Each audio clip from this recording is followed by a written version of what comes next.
Edutrainment Workshops, the insurance industry's leading education and training platform, presents Life Insurance, the entry-level series, the products, the underwriting, and the planning applications to position your practice as the premier provider of insurance products in your community.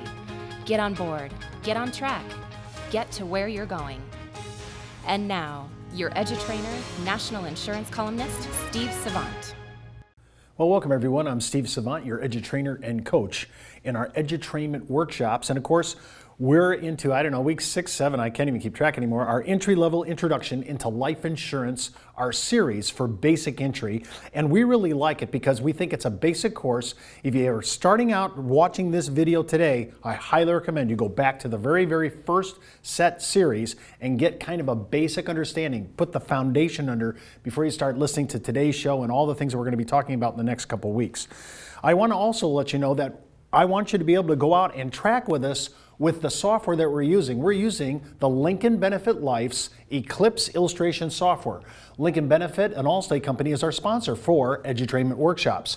I want you to go out to their site, www.lblsales.com/ETW. Go out to their site. When you come to their site, go ahead and click on Run Installer and download the software. It's really excellent. And then you'll be able to go page by page with us and actually do the illustrations as we do it. And we're going to be doing some of this week. The second thing I want you to look at is Lincoln Benefit has a lot. If you're coming into our business, you say, boy, I don't know how to talk about this. I don't know how to actually advertise or promotion. They have a couple sets of really good material on prospecting letters and postcards that you may want to look at. Now remember, this just went through Allstate's compliance. You may still have to run this through your compliance department of your broker-dealer or insurance carrier, depending upon who you're playing with. But in this regard, again, there are a lot of great information here, and I like the Facts of Your Life booklet. It either comes in an actual hard book, which we're happy to give you, just order it, or we'll send you the electronic version. It's a great data collector, and we're using it all the time. It's excellent. Now remember, if you missed any of our shows, you can hop out to our own site, www.brokersalliance.com, and you can go right to the red button. It's called On Demand Videos, and all our Edutrainment videos are out there, and you can, like for this summer, you can be sitting there doing summer school 24/7 online. And if you're coming in from the property casualty, banking, securities, or the medical field, and just coming into life insurance, this is a great course. And all of our courses, and by the way, all of our shows for the Business Insurance Zone, everything's out there in our archives on on-demand videos. And one other heads up, since we're talking about our introduction into guaranteed universal life this whole week, I want to kind of give you a heads up. 2 weeks ago, Jessica Lopez, head of our national sales marketing, and I, we did 5 shows on guaranteed products.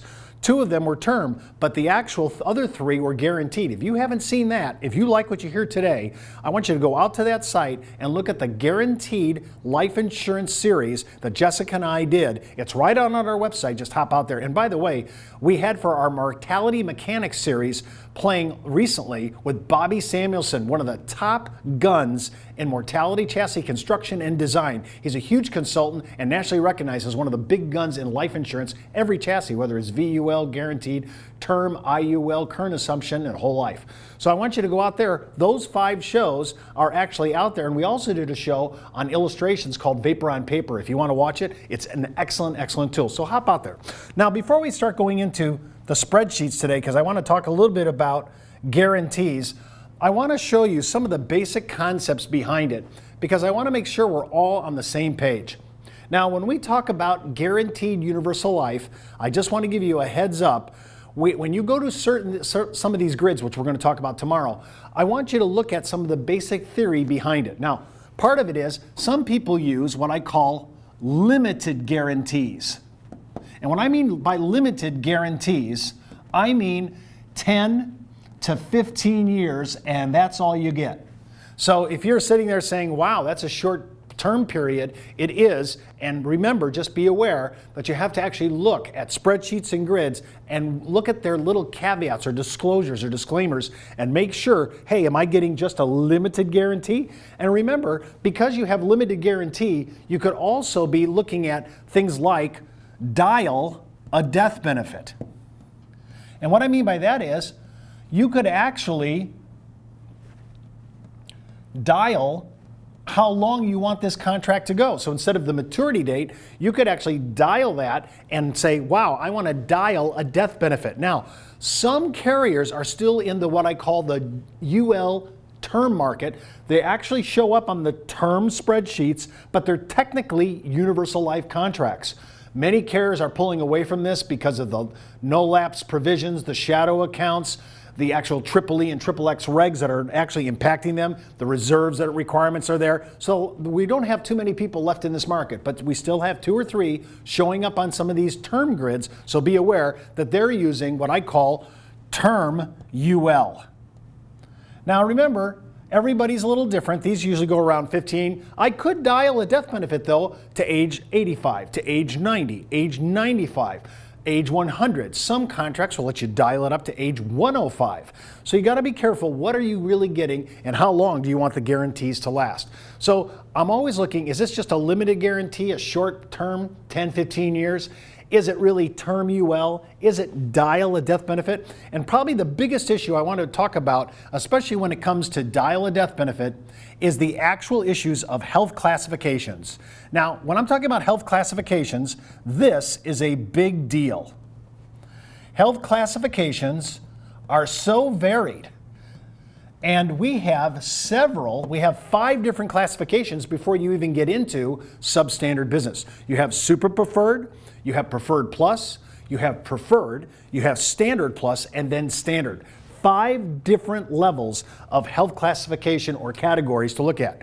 Now, the reason I bring this up is I want to talk about a dangerous issue. Actually, that's a good reason why I chose red, I guess, danger, because when I'm dealing with dial a death benefit, I've seen many people trying to reduce. If you dial a death benefit, to, for example, let's say we did it to age 90.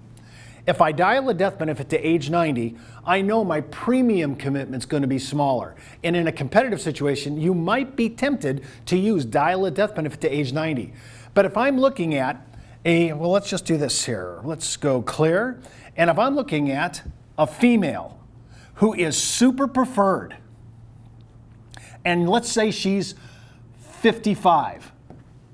If I have a female super preferred, the odds of her exceeding age 90 on a dial a death benefit is huge. And I don't want to be sitting there saying, wow, I wrote this to age 90 when the odds are very high that a 55-year-old super preferred in great health, and she may have mitigating credits already. Great diet, great exercise, great family history to go alongside all her regular medical checkup. When I look at that, I'm saying that is dangerous to me. Remember, Willard Scott says happy birthday to a handful of Americans who turn 100 every day. So what are the odds? We're just living better, we're eating better, we're exercising. If I have a 55-year-old female super preferred, the odds are high that she's going to exceed age 90, especially with good family history and longevity, and she's doing other things that are really impacting her that maybe don't show up on an exam.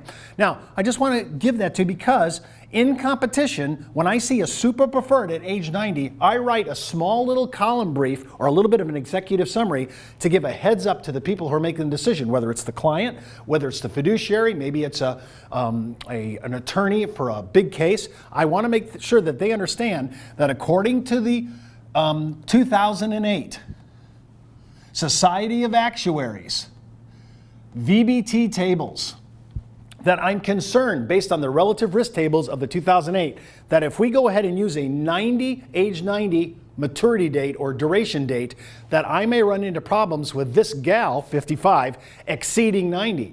And the odds are she may exceed that between 98 and 102. And remember, there's certain ethnic groups in the United States, from a demographic point of view, that may exceed this even the more. So I just want to be cautious when you're using dial a death benefit. Make sure that everybody knows the timeline that we're talking about. You always want to address this. Now, think about this. This is another issue too. Some carriers have done away with the maturity date or endowment dates. For example, some maturity dates have already decided that they're not going to put a date. For example, let's say we were to take the average. The average right now is anywhere between 120 and 121 is the maturity date for most of these contracts.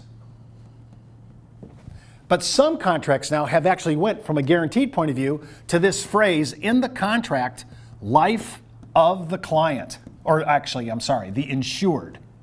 life of the insured. So if we decided to become Methuselah, remember, life of the insured, that number, that means they could exceed, and the largest maturity date I've seen right now is age 131. Unbelievable. But that means if they live past 131 and did kind of a Methuselah, well, then it doesn't matter. They could die at 150. And there was an article, I can't remember what trade magazine said, that a person that's going to live 150 may already be born on the earth. Unbelievable. But look at that, life of the insured. So some people aren't even putting an actual date. Also, I wanted to bring up one other thing, too, that I think is fascinating. It's called endowment. Now, interestingly enough, I came into the business and endowment was more of a whole life term. The endowment date. There are carriers now, think about this, that actually used guaranteed universal life that actually have the death benefit endow to cash value. So the cash value and the death benefit, that's pretty incredible when you think about it.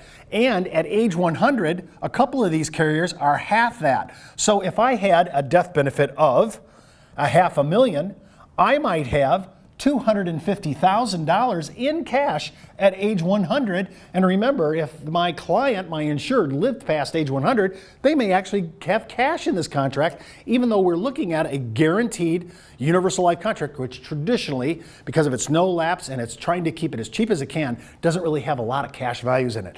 Keep in mind also, there are carriers that use liquidity riders, and those liquidity riders are much earlier than age 100 or out into endowment. You pay a little bit more for it, I think, but that may bring some comfort and solace to your client.